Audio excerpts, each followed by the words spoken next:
Right, so this video's really just for Magik, but again, feel free to have a little look at it in a comment. So as you can see, the bottom door at the moment is open. Strangely, so there's a couple of little strange anomalies that probably I should have told Magik about yesterday when we were talking about it. So anomaly number one is that the door switches don't work for both top and the bottom. Okay, so the 4 door switches don't work. Also, you can see the compact hopper. Compact hopper doesn't work. So no, that doesn't work for a fact. Although no, the coin met works and everything else seems to work bizarrely. So what I did initially when I got this, so this one I got first, and the main board in it was dreadful, according to Damon and everybody else who'd had a look at it. So that just basically went in the bin. Now I got another one, so I picked up another one for free. One thing that I kind of forgot at the time was that the free one was a rear opening cabinet. Now the cabinet was pretty screwed, the board was pretty screwed, it hadn't been turned on in 6 years, but the main board that's in this and the game card that's in this both came from that one, because when I initially sent off the main board the first time to get it repaired, the one that never got repaired, I also sent the game card with it. So the game card out of it is the one that came in this. Now this was Frankenstein to death, so it wasn't what I would consider a pristine game card. It had wires coming out of it everywhere. It's a bizarre thing, but it does actually work. I know that because that's been used, it's been tested in another M1 machine, so it's been in and on the buses, and that boots. So I know that wasn't the issue. No, I knew it was the main board initially anyway, and like I said, it wasn't very good. So this one came off, I cleaned it all up, I sorted it all out, and then sent it off. It went off, went to Damon. So this is obviously like the rear opening machine, and then he had a look at it, and he tried to do what he could with it, and he had done a few little bits with it, and then he sent it to Magik. Somebody I didn't know at the time, and he's had a look at it. He's had it for quite a while. He's eventually got it going.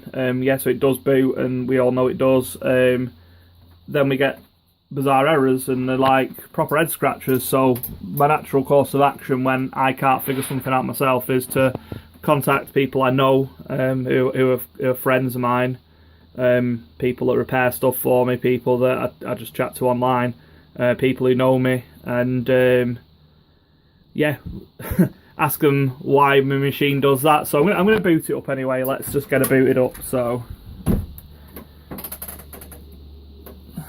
hopefully she'll decide to turn on. Right, so as you can see now, even when it's trying to boot up, it boots up by spinning upwards instead of downwards. So that's the first telltale sort of sign there's an issue. As you can see, I've done a vast proportion of the bulbs, so I've not done all of them. I've run out of 10mm bulbs. I've used that many on this machine, so as you can see, my 7's red, which is interesting, because it's just got a coloured bulb in. Although I've got loads of coloured bulbs, I'm not sticking loads of coloured bulbs in, I just stuck one in for a laugh. And as you can see, other than across here and down here, pretty much all the bulbs are done. There's a couple on here and there's a couple on there that need to be done. But yeah, I've replaced most of them, and that was like 50 plus, which is a bit of a nightmare. Right, so let's bang a couple of quid into it. So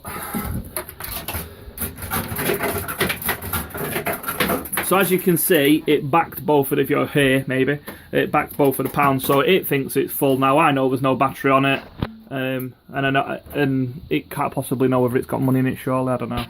I'm sure Magik will. And you can see we're running. I've not replaced any of the bulbs in there yet. Anyway, so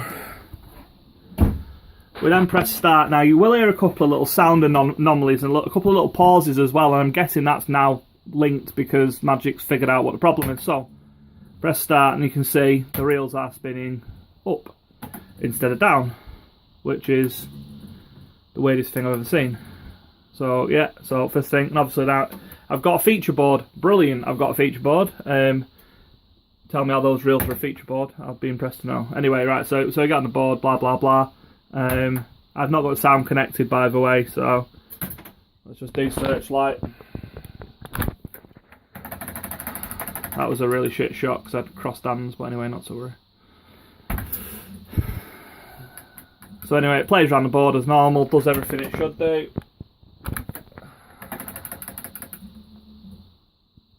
There's no major issues with it in that respect. Right, game over. Right, brilliant. Right, so I'll just put the sound on. Just give me a second, because there's a weird little thing here that is the sound. Just give me a tick. Probably shouldn't do this live. Probably get shouted at, but I'm going to do it anyway. He says.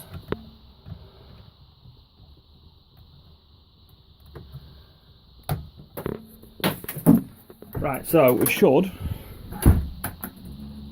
have some sound. You can hear the sound now, bro.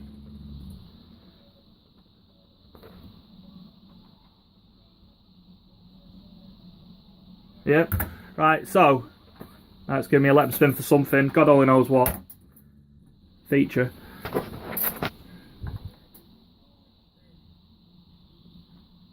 And interesting to know that the number reel spins normally, which is brilliant.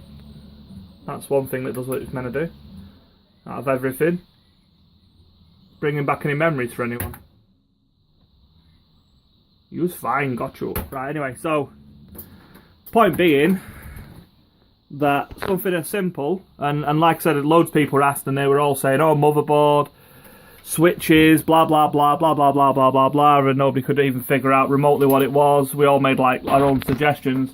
It is purely down to the fact that inside this machine at the moment we're running the software for a rear opening machine and not a front opening machine. Now I cannot genuinely imagine anybody's ever going to get this same problem again. Like, if you do, at least you've got the answer, I suppose. So yeah, that's where we're at with it. Thanks for watching.